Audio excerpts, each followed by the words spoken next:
So I know a lot of you live very, very busy lives, and you may or may not have had a chance to be watching the news over the past couple of weeks. But for many of us, we've seen all kinds of images of these refugees trying to escape, being locked into a place, and we've seen all kinds of news stories about how people think that we should buy an island and send them all to an island, or some nations are trying to figure out how in the world we can accommodate more and more people in there. Have you all watched that? So I did a little digging, trying to figure out, how many people are fleeing right now from Syria into other nations, and I couldn't find the number. But what I did find is this. The United Nations reports that 43 million people, 43 million people worldwide are displaced by conflict and persecution right now. Well, as near as I can tell right now. The closest statistics that I could find were from 2014. So the UN website apparently only comes out with these numbers once a year. And so I don't know whether this is an accurate number right now or not. But can you imagine 43 million people? And the staggering thing to that was that 40 to 46% of the 43 million are children.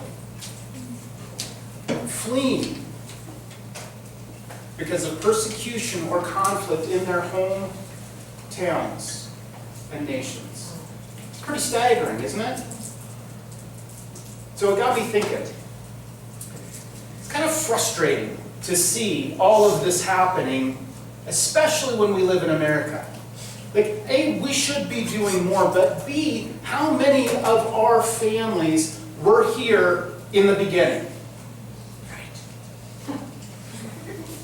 I mean, show of hands. If you can trace your ancestors back to people that were original to the Americas before it was settled by refugees, raise your hand.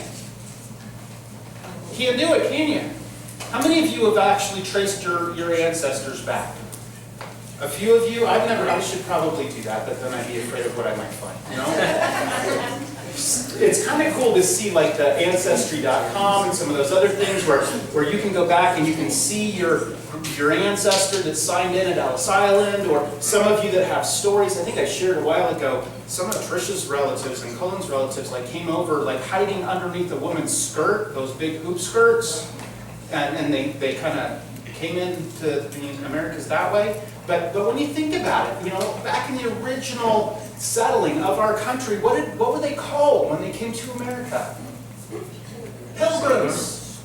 What's a pilgrim? Howdy, pilgrim. Somebody that's settling someplace that's not native to the place, but somebody that's settling. And so I think it's really interesting, especially as we get to look at kind of these trends that are happening, current events, and then also take a look at what the Bible talks about when it comes to all of these things. And guys, I have to tell you something before we get started here this morning, and then we'll talk about it here in a little bit. We are all refugees. We are all pilgrims. We are all aliens when we look at what God talks to us about. And today is no different. We're going to take a look at Genesis chapter 46, I think. Yes, 46. Sometimes I get confused because we've been through so many chapters and I forget. But Genesis chapter 46. Go ahead and open your Bibles or turn them on, power them up. We'll have some verses on the screen here, but feel free to follow along. Genesis chapter 46 is kind of the same idea, the same concept. Remember what we've gone through to get to this point. Joseph, for 22 years, has kind of been a pilgrim. He's kind of been a refugee. He's kind of been through ups and downs of life. He's been a prisoner, he's been a slave, and now he's at the apex of power in Egypt. And his brothers have come to Egypt a couple of times now because they're starving to death back home. Last week we talked about why in the world would God take them from the promised land where Jacob, Joseph's dad, was, because of the famine, and bring them all the way to Egypt. Why would he do that? Because he's trying to teach us more and more and more about who he is, providing through Joseph, the Savior that Joseph represents. He says, guys, this is how I am. You want to know me? Take a look at Joseph, because he represents who I am. And so we spent some time there last week, but remember that Joseph is testing his brothers to make sure that they've been changed by God. He wants to know that they've been changed by God so that as they move into Egypt, as he can take care of their needs and everything else, that God's will is fully behind them, that God's plan is fully in place, and that they're moving forward. And so he sends them back home, Benjamin, Simeon, Reuben, all of his brothers. And they show up before their dad Jacob and say, hey, guess what? That guy that's been giving us a hard time in Egypt, he's your son Joseph. And Jacob's like, what are you talking about? There's no way. But he looks around and he sees that Pharaoh and Joseph has sent all of these wagons to carry all of their stuff and their people and their family and their belongings back to Egypt. And Pharaoh says, don't bother filling these wagons up, because I'm going to provide for you everything that you're going to need. I'm going to give you the best of Egypt. And Jacob's standing there with his, imagine, just stunned. His jaw is dropped, his mouth is wide open. Judah goes, Dad, it's going to be okay. Really, this is happening. And Jacob says, well then, let's go. So the beginning of chapter 46 is the journey back to Egypt. He loads up all of his family, and he puts them on these wagons, all of his kids, his grandkids, his kids' wives, everything that's happening, all of their livestock, everything that they can possibly get into the U-Haul, they're packing it up and they're heading out. But before they cross over into Egypt, we see in the beginning of chapter 46, guess what Jacob does? What would you do if you were about to make a major change and transition in your life like this?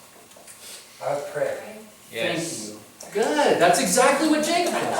Because all along, Jackson told me this. Abraham, Isaac... Jackson. Whose kid is that? Abraham, Isaac, Jacob, they were all told by God that they were going to go to this land that God was giving them, that they were going to settle this land, that they were going to stay in this land. And God was pretty specific. So as they're fleeing this land because of the famine, Jacob does what any God-fearing man or woman should do. He stops and he prays. And he says, God, I'm kind of confused, because you provided for our ancestors through this land, and now we're going backwards. We're going to someplace else. Let me make sure that this is what you want me to do. Please tell me, is this right? And sure enough, God shows up in a dream, in a vision, and says, absolutely, don't be afraid, because you are going to go in one family, but I'm going to make you a mighty nation while you're there. So the next morning they get up and cross over and they go and settle in this land. And the rest of, well not the rest, but leading up until verse 28 is kind of a catalog, which some of you that really get into this kind of stuff, like the Ancestry.com, you can look and you can see exactly who is in each family that settles into the promised land later on through Moses, the 12 tribes of thank you, Israel. Gosh, completely blank there for a second. I was really trying. I had my spotlight search on going, what was it? Jacob, 12 tribes of Jacob didn't sound right. Jacob and Israel, same guy, same name, right? Okay. So, here we go. Read it. I mean, if you like that kind of stuff. If you don't like that stuff, we're just going to skip ahead, all right? And we're going to pick up in verse 28. So, they're all 70 of them. Okay, 70 people in this family are traveling through to Egypt. And Judah winds up being the one sent ahead. So verse 28, Jacob, as they're traveling, sent Judah ahead of him to Joseph to get directions to Goshen. This was before, we had maps, Google Maps, that would give you turn-by-turn directions. Judah didn't know. He's like, I've been to Egypt, but I've never been to Goshen. I'm not exactly sure where that is. So you better go ahead and find out. Isn't it cool that Judah was the one that went, though?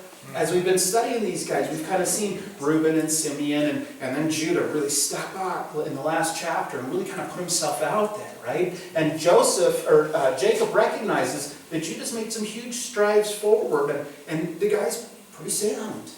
Didn't used to be, but he's pretty sound. So he sends them ahead to Goshen. What's Goshen? We'll talk about that in a second. When they arrived in the region of Goshen, Joseph had his chariot made ready and went to Goshen to meet his father Israel. Remember Jacob and Israel, same thing. God named Jacob Israel because that's what he's going to build a nation out of, is the nation of Israel. As soon as Joseph appeared before him, he throws his arms around his father and wept for a long, long time. We get the sense through this that Joseph's kind of an emotional guy, right? Like, he seems to have a really good head on his shoulders because he's super smart and he's figured some things out and he's risen to power several times during his lifespan. But he also has the heart. And he loves deeply. Isn't that cool? I mean, let us be that. Godly wisdom and a deep love. Throws his arms around his dad and weeps for a beautiful scene here. And Israel, Jacob, says to Joseph, "Now I'm ready to die, since I have seen for myself that you are still alive." This is the one that he loved. It's the one that he loved. And then he says, "Okay, I've seen you, I can go now." Wait, what? Why? Have you ever said that to anybody? "Oh, now that I've seen that, I can die." I mean, no. I can't even imagine, like, you finally are reunited with your son. Wouldn't you want to hang out with him for a little bit? Like, all of a sudden you find out, I bet you this guy's pretty set up. Like, he's going to be eating the best food of the land. He's going to be drinking the best wine available. I don't know if they had, I'm sure they had wine back there. Who knows whether the Egyptians drank wine or not. But he's got the best house. Besides Pharaoh, he's got access to the country club. He's probably playing on the best golf courses in Egypt. I mean, this guy has it all. He's got the big screen TV with the surround sound stuff. And wouldn't you want to just hang out with him for a little bit? You've been so long away from him. And wouldn't you want to just, dude, tell me about your wife. Tell me about your kids, my grandkids. He'd say, my grandkids, I want to know. Tell me what's been going on. Tell me what's been happening in your life. But instead he says what? "And I can die now." Why in the world would he say that? I'm glad you asked. But hang on to that thought for a minute, okay? Hang on to that thought for just a minute. The next section, the verses that go from 46:31 through 47:6. Joseph, I mean, what happens after they have this talk and Jacob says, "Okay, I'm ready to die," you know, then what happens is Joseph kind of gathers his family together and says, "Guys, here's what we're going to do. You need to know these things because I'm going to teach you how to talk to Pharaoh." Because he's not a normal guy. You know, this guy is the most powerful man in the world right now, and you're a bunch of shepherds. Okay? So when we go before Pharaoh, here's what I want you to say. And he gathers 5 of his brothers that he's going to take with him into Pharaoh. He tells his dad, "Dad, you're going to meet Pharaoh here in just a little bit. But what we're going to do and what we're going to ask for is this. We're going to ask for Goshen. Because Goshen is kind of on the Nile Delta. Any of you geography fans? I know Abby was telling me earlier today. She loves geography. Right? Didn't you? Oh, I hate geography. That's what it was. I'm sorry. She said, I said, "How's your week?" She's like, "Geography's killing me." I'm sorry. I understand. Geography and math. You know, if you ask me to point a place out on a globe, I'm probably not going to get it right unless you let me use my phone. So, and then depending on whether you're using Apple Maps or Google Maps, you might still not get it right. Anyway. I lost my train of thought. Thank you. It's in the Nile Delta.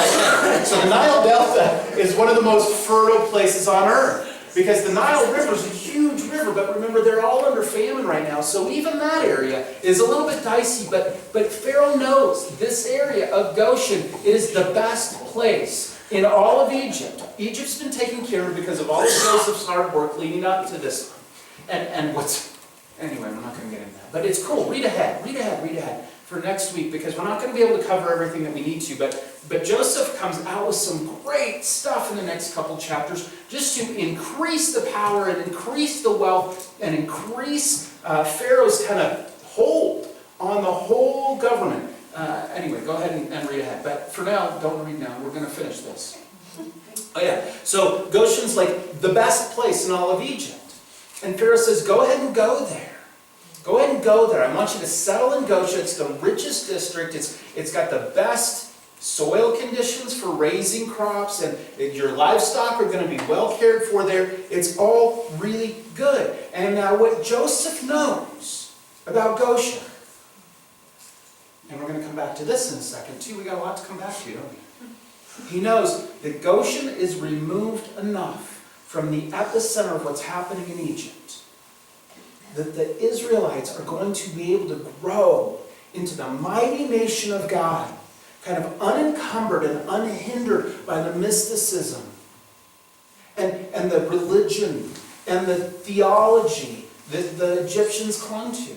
They're going to be their own place, their own little nation. See, they're still protected from everything else. They're still going to be God's people, and they're going to grow in Egypt, but separated enough that they're not going to be impacted by Egypt. Kind of cool, right? So, we're going to jump into 47. So he's brought his 5 brothers in. One of the questions in the life group guide for this week, if you go to your life group today, Luke's life group meets today at 5 o'clock, I always forget what time. Or if you come to our life group on Thursday night, this is one of the questions that they're going to ask you, is which 5 brothers does he take? Okay? So come prepared to answer that question. And don't call me today when you can't find the answer. Okay? Because they're not listed. We have no idea. But all of the brothers are listed out in chapter 46. So you can guess and then come prepared to argue your point. Maybe not argue, but defend. How's that? Because we don't want to argue. But we like to defend. And so come to the life group and then you can justify why you think it was the brothers that you choose. Okay? It'll be an interesting conversation. Anyway, so Joseph brought 5 of his brothers in before Pharaoh. Pharaoh says, what is your occupation? They say, we're shepherds. And remember, the Egyptians are kind of this class system, they're a little snobby. They look down on a lot of people, but at the same time, they welcome a lot of people into Egypt. And so, knowing that they're shepherds, Pharaoh says, well, go ahead and go to Goshen. You guys, it's the best of the land. Joseph's done so much for me. He's my buddy. I owe him. Go ahead and occupy that territory. And by the way, if you're good at raising livestock, raise some of mine. I'll send you. So immediately they've got the best place in the world to live, and they've got Pharaoh, the world leader, telling them, hey, I've got some employment opportunity for you here. If you're good at what you do, go ahead and raise my cattle for me. Kind of cool, right? So then he brings Jacob. Verse 7, and then Joseph brought his father Jacob in and presented him before Pharaoh. Now what was interesting to me in this section, brought his father in, basically means the guy's pretty old at this point, and he needs actual help getting to stand before Pharaoh. He's not walking in on his own at this point.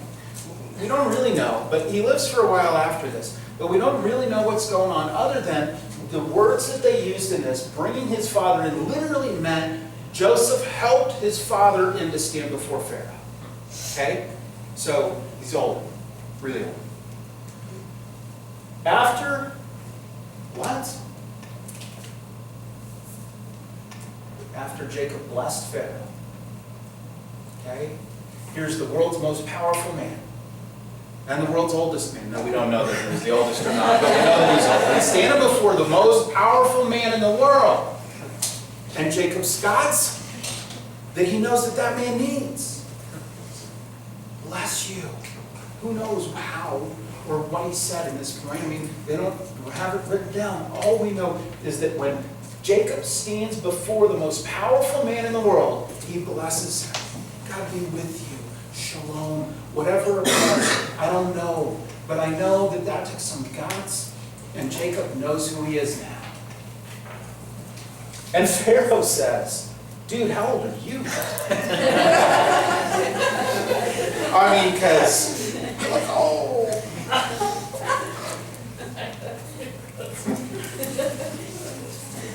Jacob says to Pharaoh, the years of my, what is that?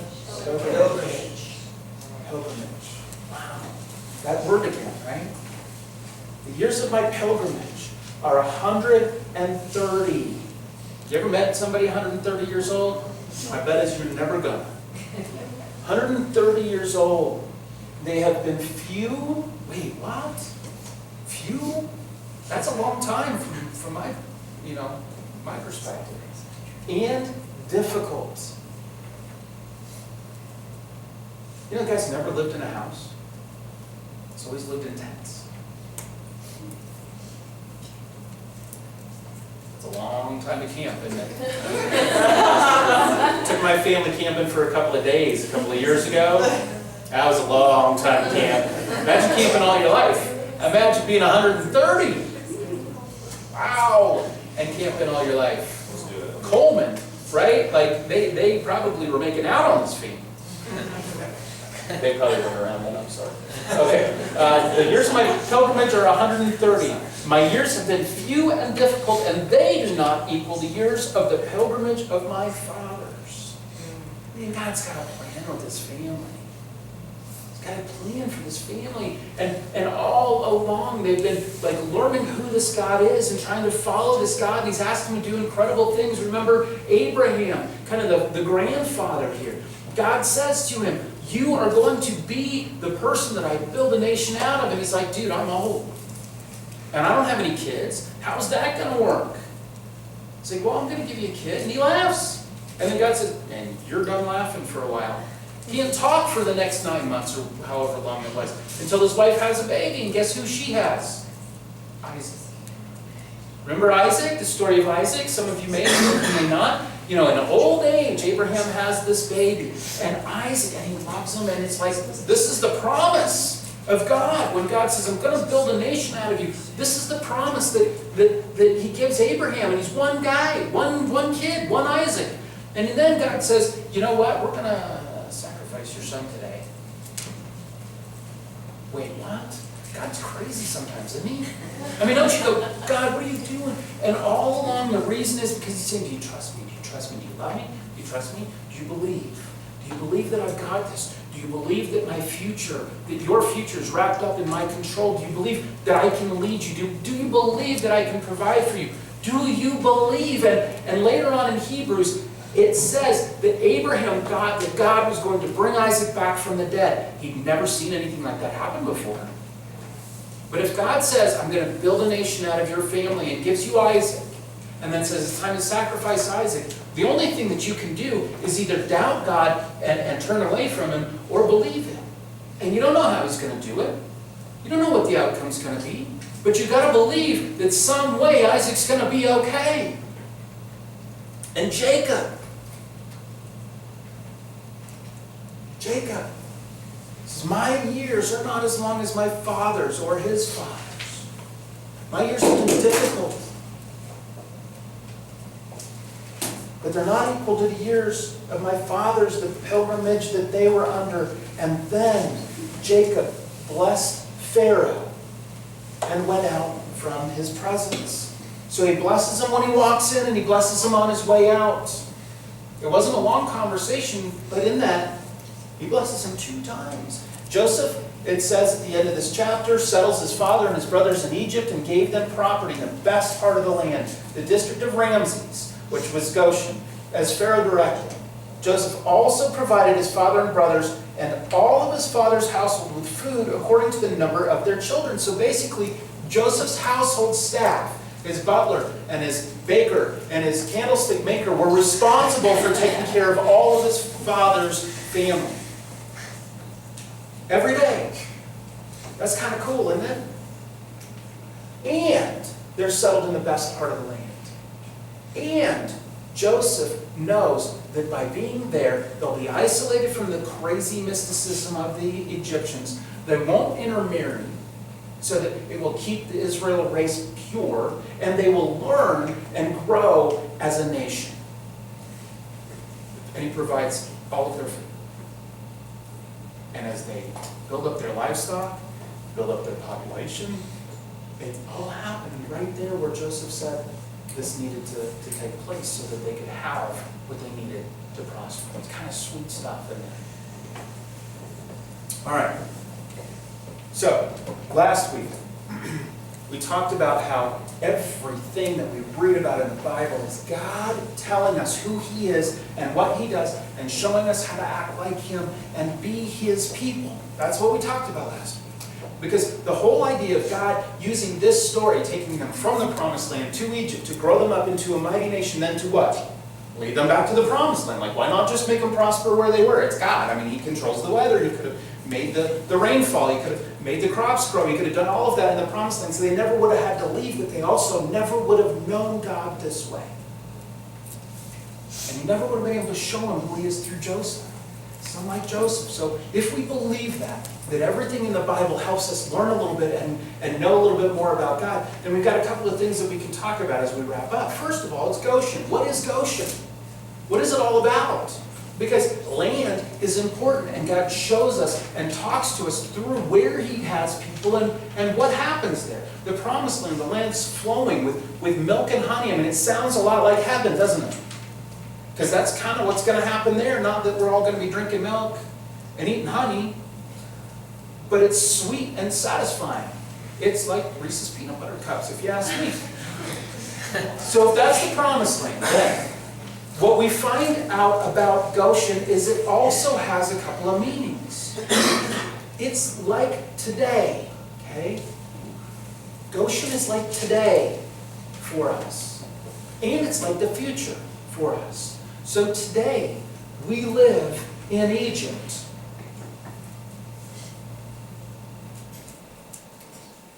Egypt is this place where people don't always understand and know or follow God. Egypt is this place where it's really easy to get sidetracked by the world. It's really easy for us to say, you know, I think the world's right. I think I'm going to do it that way. It's really easy. Too easy sometimes. And so what God says is, look, as you're in Egypt, remember this, that it's important for you to be in community that is about me. A place where you can grow and you can learn and you can build up in the Word of God and in godly encouragement and in teaching and in worship together. That you need this, and it needs to be a little bit separated from, but not completely isolated from, because Jesus said you're to be in the world, but not of the world. How do you do that? You live in Goshen. Well, I mean, don't move.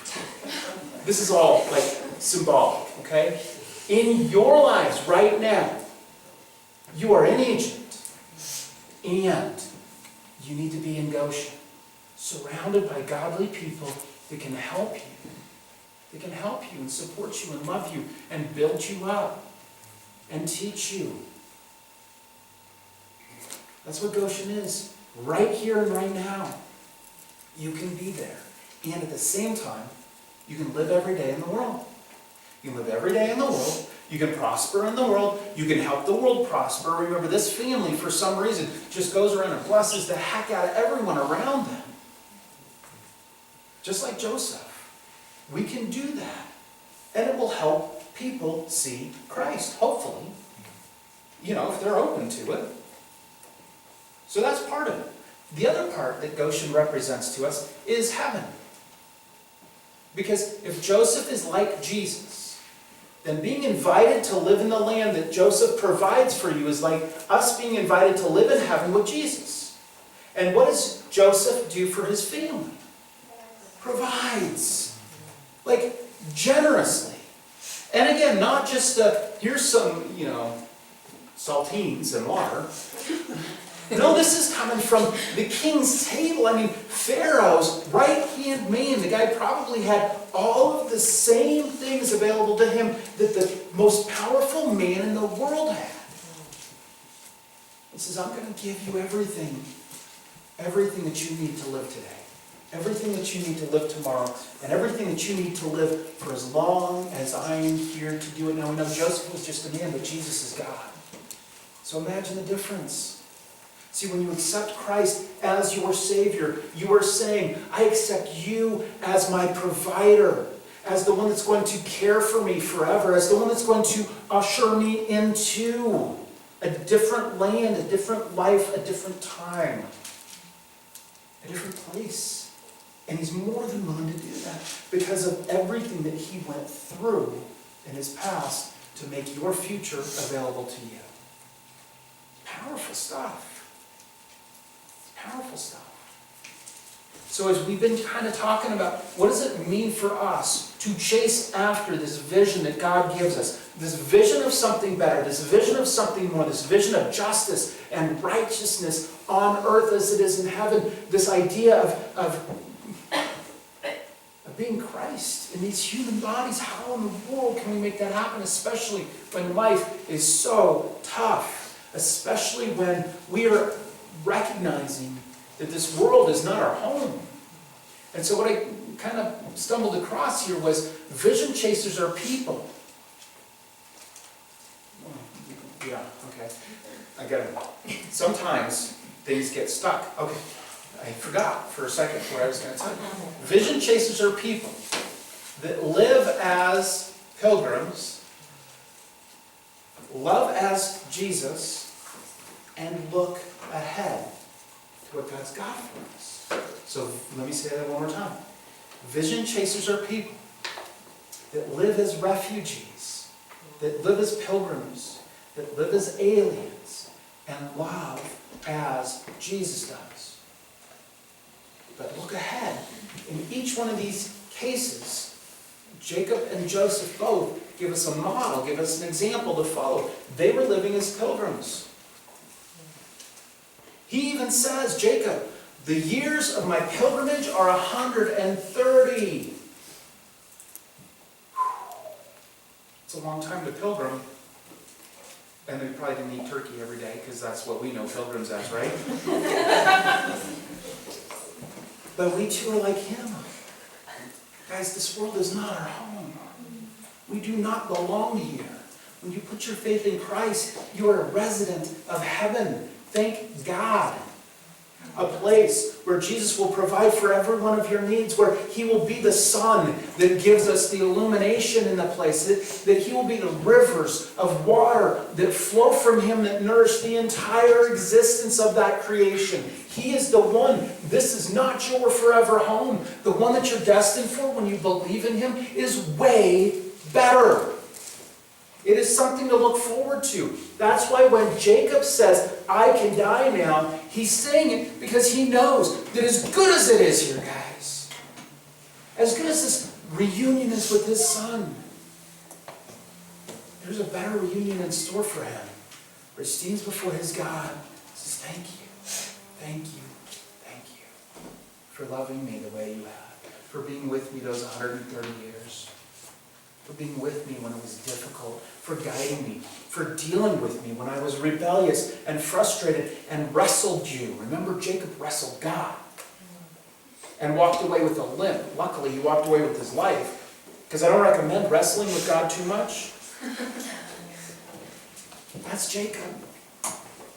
So I know this is not my forever home. And even Joseph says, okay guys, now that you're here, this is what we're going to do. I'm going to find you a region where you can grow as a nation, where you won't be influenced by all the craziness that happens in this town called Egypt.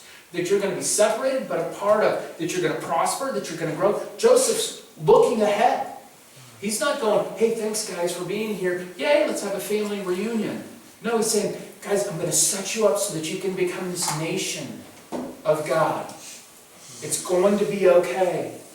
But right now, this is a change. And so I'm going to give you everything that I possibly can. And Joseph establishes the nation of Israel in Egypt so that they can grow from 70 people that went in to 1 or 2 million that leave.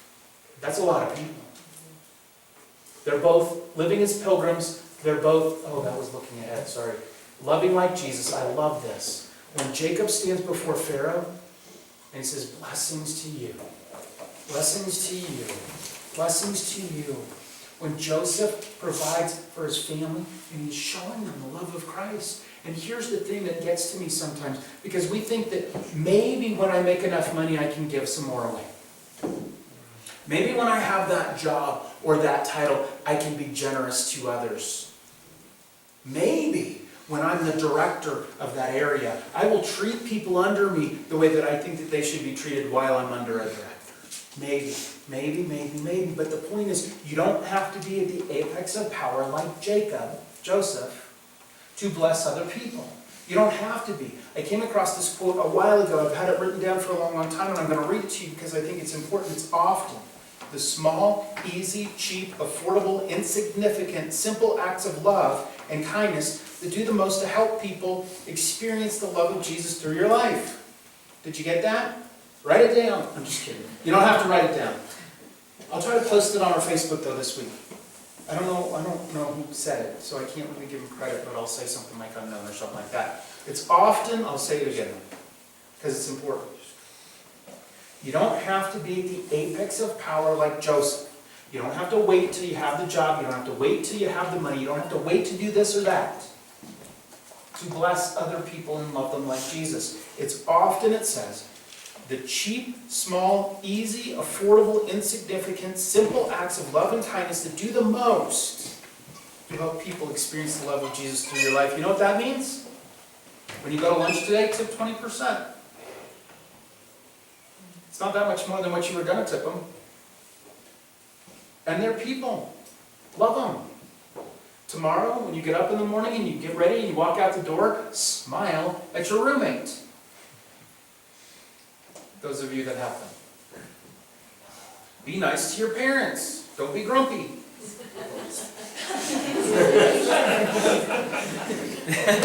Mornings are tough in my household. I don't know about yours.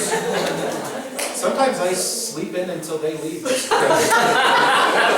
all in better moods that way, you know? But it's the easy, cheap, insignificant ways that you can show somebody love through. I don't care what it is, guys. Let somebody ahead of you in the cart line, the shopping cart line, whatever that's called. I don't know. But you guys can figure this out. You're way more creative than I am, and you have these kinds of experiences every day. Help a freshman. Ooh. Whatever it is, you can do it. You can do it, and you can show them love, because no matter where you are, we can all bless people around us. No matter how much money you have, you can be a blessing to others. No matter what kind of title you have, you can be a blessing to others. No matter how many kids you have, no matter how smart you are, no matter whatever it is, you can bless other people. I promise you, you can do it. And you don't have to wait until you're Joseph to do it. Do it now. Do it now. Don't settle or stop. You know, they're living as pilgrims. They're loving like Jesus, and they're looking ahead. I already hit the looking ahead part a little bit because I was excited about that part. But don't settle or stop, guys. Because, you know, no matter what happens to you here, this is not your forever home. This is not your forever home. This is not your forever home. Now listen to this. Hebrews. So we've got all of this Old Testament stuff, which talks to us about how people back then related to God and what God was doing with His people to kind of grow His name and His renown throughout the world. And we've got the New Testament where Christ came and He fulfilled all of the promises and prophecies from the Old Testament, set up a whole different kind of way of doing things. You put your faith in Jesus and you are saved. You are saved and changed. He puts a part of Himself in your life and He helps you live like Him. And He promises that you'll live together forever. But as we look at these scriptures in the New Testament, it reflects back on the Old Testament quite a bit. And the author of Hebrews, we don't know who wrote that book, the Hebrew book, but he talks about the faithful fathers that had been before. And I've got that scripture on a slide back there, guys. Hebrews 11, kind of the Hall of Faith. Right? You've heard of the Hall of Fame. This is the Hall of Faith. This is what they say about these guys. By faith, Abraham made his home in the promised land like a stranger in a foreign country, never been there before, and he lived in tents, as did Isaac and Jacob, who were heirs with him of the same promise. For he was looking forward to the city with foundations, whose architect and builder is God. Imagine living in a tent all of your life, but looking forward to a place where God sets the foundation of the walls, where God builds the temple that we get to live in, where God does all of that. Abraham, Isaac, Jacob, they're all looking forward to that city. All of these people were still living by faith when they died. They did not receive the things promised. They only saw them and welcomed them from a distance, admitting that they were Pilgrims. foreigners, strangers on earth. Next slide. People who say such things show that they are looking for a country of their own. Are you guys looking for a country of your own? If they'd been thinking of the country they had left, they would have an opportunity to return, but instead, they were longing for a better country, a heavenly one. Therefore, God is not ashamed to be called their God, for He has prepared a city for them. God loves you. He's got a plan for you. He wants to be with you forever. This life is only for a short time. Let's look ahead. Let's look ahead. Let's look ahead. And let's love others while we're here. Let's pray.